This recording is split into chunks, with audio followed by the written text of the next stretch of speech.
We're a little bit low on numbers. We've still got some recruitment to do and still got to add to that squad there. But really happy with the condition they came back in. But we're a little bit light in a couple of areas. Particularly front row. We need a bit more depth there. And it's not a big enough squad. It's not a big enough squad to compete in the Championship. So we know we've got some areas to address there. The issue we're having is the quality of players. There's not much out there. They've all been snapped up, and that's the downside of the success we had last year coming up from the division below is we're into the market later than everybody else. But we're working hard to correct that. And looking at some of the players that have been retained, Phil Joy, for example, why have you kept him at the club? He's a fantastic player. He's an Oldham lad through and through, and he's had probably his best year in Oldham shirt last year.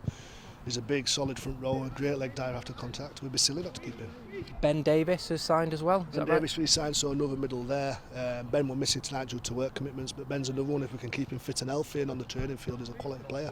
From now until your first pre-season game at Barrow, how many sessions will you be doing a week? Well, there's 3 sessions a week. So anything between 3 to 4 hours a week on the field isn't enough. Isn't enough to really see the developments you want. But we've got to be, planned correctly, make sure we've got everything lined up so we get the best out of that limited time we've got.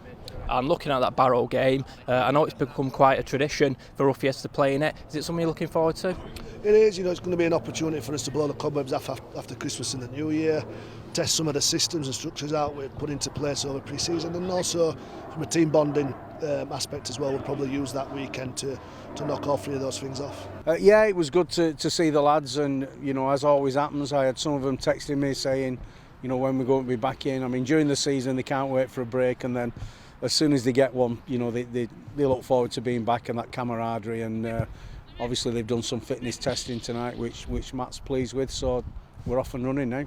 And talking of Matt, have you been happy with the way he's gone about signings?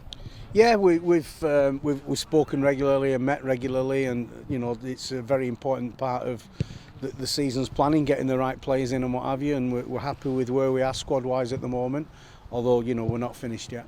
What do you make of the Betfred Championship this season? Do you think it's going to be a pretty tough league? Without any shadow of a doubt, we've said that numerous occasions already, and if you look at the fixtures, there are no easy games, but don't want anybody to be under any illusions. We definitely want to be in this division and challenging ourselves. And we've had a meeting prior to the start of training tonight, and Matt has made it clear what the expectations are and what we need to do to be competitive, and everybody buys into that.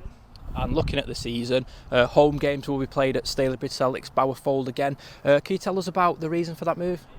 Yeah, basically the Vestacare Stadium where we are now, where we do all our training, and obviously we've played for the last few years, doesn't meet the minimum standards for the Championship. So unfortunately, in one way, we've had to move back to Bowerfold. But I think all those people who've been to Bowerfold recognise it as a really good stadium, good playing surface, and one that we want to try and make sure is our home while we're there.